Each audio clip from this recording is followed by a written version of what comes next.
তোমার ঘরে বাস করে কারা ও মন জানো না, তোমার ঘরে বাস করে কারা ও মন জানো না, তোমার ঘরে বসত করে কয়জনা মন জানো। কোথাও একটা শুনেছিলাম ভারতবর্ষ নাকি একটা থালার মতো, যাতে অনেক রকমের খাবার রাখা, প্রত্যেকটা খাবার আলাদা, অথচ যখন থালায় একসাথে রাখা হয় তখন মনে হয় না, ভালোই তো লাগছে।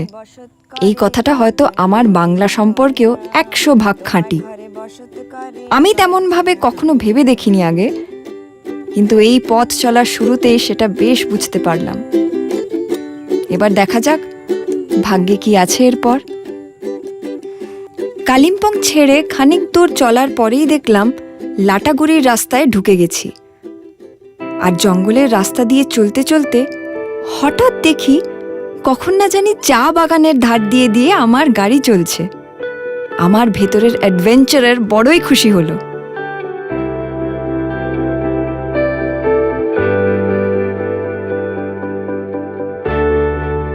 কিন্তু কোথাও একটা ঠিক তখনও সাহসটা পাচ্ছিলাম না একটা অজানা জায়গায় যাচ্ছিলাম বলে। লাটাগুড়িতে যাকেই জিজ্ঞেস করি যে এখানে রাজবংশী রান্না কে জানে এবং তার সাথে ডুয়ার্সের নানান গল্প বলতে পারবে কে, আমাকে প্রায় সবাই মোনাদির কথা বলল।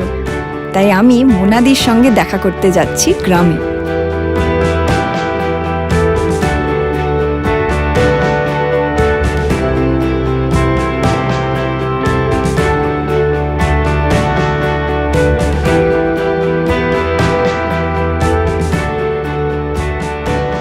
দিদি কোথায় যাচ্ছ? আমি বাজারে।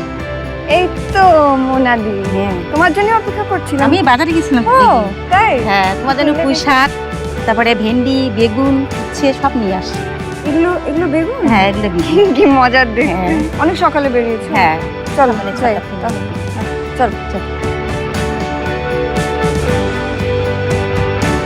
13শো শতাব্দীতে লেখা প্রাকৃত পৈঙ্গল, তাতে লেখা আছে যে পুণ্যবন্ত সে মানুষ যার বউ তাকে কলাপাতায় ঘি ভাত, মৌরলা মাছ, নালিচা বা আমরা যাকে বলি পাট শাক আর গরুর দুধ খাওয়ায়। বুঝতেই পারলাম বাঙালি কোথাও একটা মাছে ভাতে না থেকে পারে না।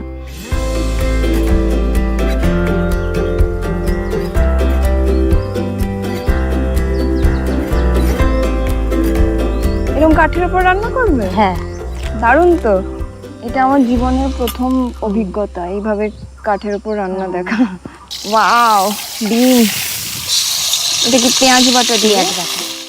কালিম্পংয়ে খাবারে যেমন অনেক রকমের প্রভাব আছে, ডুয়ার্সের খাবার কিন্তু বেশ আলাদা। তোমার ঘরে বাস করে কারা ও মন জানো না, তোমার ঘরে এরপরে ডিমটা দিয়ে দেবে। তোমার ঘরে বসত করে কয়জনা মন জানো না। গোলমরিচের আর সানরাইজের, তারপরে এইটা সানরাইজের কাশ্মীরি। যত ঘুরছি বুঝতে পারছি যে লোকজন এখানে খুবই সরল আর সুখী, আর সেই সারল্য আর সুখ তাদের খাবারেও ফুটে ওঠে। তেলটা গরম হতে একটু সময় লাগবে। তো আমি একটু করে ছবি তুলে আসি। হ্যাঁ, আচ্ছা ঠিক আছে।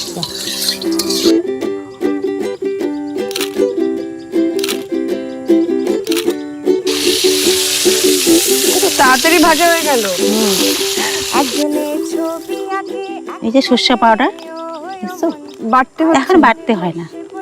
সানরাইজের সর্ষে গুঁড়োটা ভাগ্যিস আরেক প্যাকেট নিয়ে নিয়েছি বাড়ির জন্য, না হলে মুম্বাইতে এই মাছ বানাতে গিয়ে বেশ মুশকিলে পড়তে হয়।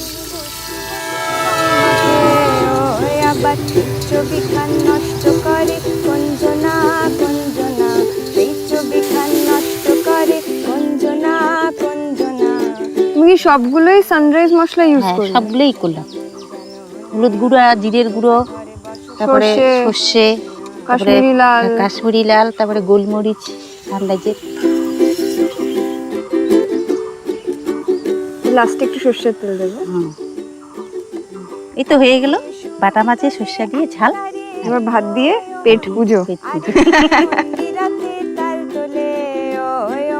কত কিছু রান্না করেছো।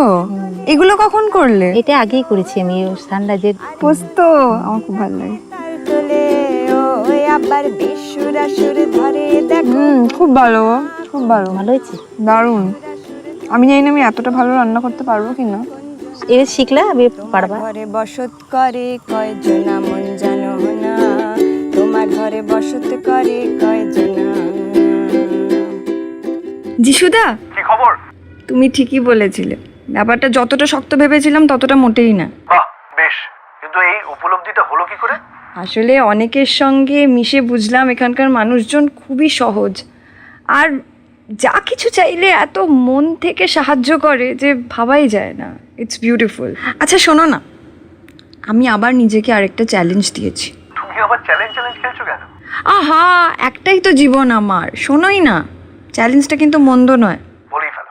তা অনেক রকম মানুষের সঙ্গে দেখা পেলাম এই কদিনে, সে কালচার বলো, খাবার বলো, মশলা বলো, মানে অনেক কিছু দেখলাম, যেটা বুঝলাম যে আমাকে না একটা সূত্র খুঁজে বার করতে হবে যেটা গোটা বাংলাকে এক করতে পারে। বাহ, বাচ্চাটা ভালোই শিখছে। ঠিক আছে, তুমি রান্না বান্না ভালো করে করো আর ভালো থেকো। Talk to you soon. Okay, see you, by.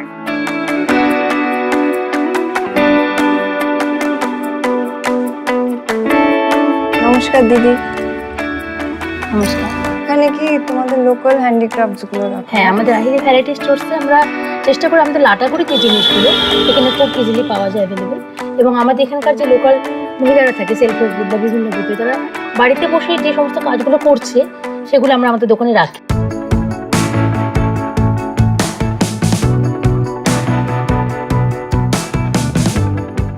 যিশুদার কথায় যখন পথ চলা শুরু করেছিলাম তখন খুব একটা যে ভেবেছিলাম তা নয়, কেবল নিজেকে নিজেই একটা চ্যালেঞ্জ দিয়ে নেমে পড়েছিলাম এই রাস্তায়।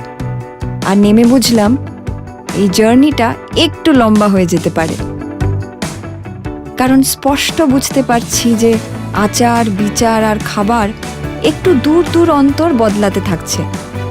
যেমন কালিম্পংয়ের খাবারে নেপালি, তিব্বতি, সিকিমি ও ভুটানি খাবারের বেশ ভালো প্রভাব আছে, ডুয়ার্সের খাবার হয়তো বাঙালিদের কাছে অনেক বেশি কমন। ব্যাপারটা বেশ ইন্টারেস্টিং লাগছিল।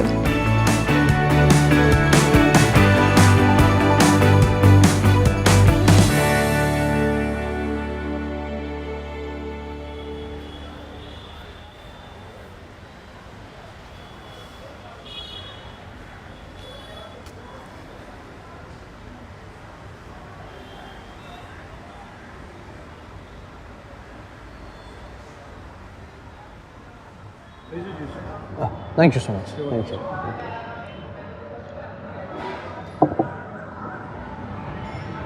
হ্যালো, হাই, কেমন ঘুরলে বলো?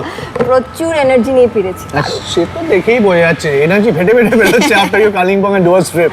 না, এত ভালো লাগলো, মানে দুটো জায়গায় এত আলাদা, নট জাস্ট জিওগ্রাফিক্যালি, দুটো জায়গার লোক, তাদের ব্যবহার, তাদের জীবনযাপন করার ধরন, আর অবশ্যই খাবার। ইনফ্যাক্ট আমি তোমার একটা কথা বলি, please. Thank you. Thank you. In fact তোমার আমাদের ওয়েস্ট বেঙ্গল এমন একটি স্টেট যেখানে না 4টে এক্সট্রিম ক্লাইমেট এবং লোকেশন রয়েছে। এই ধরো হিমালয় থেকে কোস্টাল এরিয়া, তোমার ফরেস্ট রিজার্ভ থেকে ম্যানগ্রোভস, অ্যাবসলিউটলি ডিফারেন্ট। আমি কিন্তু এভাবে ভেবে দেখিনি, জানো তো। আর ওদের প্রতিদিনের খাবারও কি সুস্বাদু। আর এই সানরাইজ মশলা আমি দেখলাম এই দু ধরনের কুজিনে খুব সুন্দরভাবে ব্যবহার করে। আর ওদের একটা রেডিমেড মাস্টার্ড পাউডার আছে, অ্যাবসলিউটলি। ওটা পুরো কুকিং প্রসেসটাকে ইজি করে দিচ্ছে। একদম। তুমি খেয়াল করেছো কিনা আমি জানি না, তোমার গ্রামের হাটে না ওরা সানরাইজ মশলা বিক্রি করে। রাইট রাইট, আমি দেখেছি। আচ্ছা, হঠাৎ করে আমার মাথায় এলো, সেটা হলো তুমি অলরেডি নর্দার্ন এবং ইস্টার্ন পার্ট আমাদের ওয়েস্ট বেঙ্গলে ঘুরে নিয়েছো, ওখানকার স্পাইস প্যালেট, ওখানকার কুইজিন মোটামুটি জেনে গেছো। আমার মনে হয় এবার তোমার সাদার্ন পার্ট অফ বেঙ্গল যাওয়া উচিত। তুমি না একদম আমার মনের কথা বললে, আমি এটাই ভাবছিলাম। আর আমি ভীষণভাবেই আগ্রহী, তুমি একটু সাজেস্ট করো না কোন জায়গায় যাওয়া যেতে পারে। আমার মনে হয় তোমার এই ম্যানগ্রোভ এবং কোস্টাল এরিয়া, এখানকার স্পাইস প্যালেটটা তোমার খুব পছন্দ হবে বলে আমার ধারণা। বাই দ্য ওয়ে, তুমি মাছ ভালোবাসো তো? বাসি, কিন্তু I am always ready to explore. All the best. Thank you. তোমার ঘরে বসত করে কয়জন মন জানো না, তাই এই যাত্রায় আমি ভেবেছি আরও কিছু গল্প শুনবো, আরও কিছু খাবার খাবো আমার এই মশলার ট্রেলে। দেখা যাক এরপরে কোথায় যাওয়া যায়।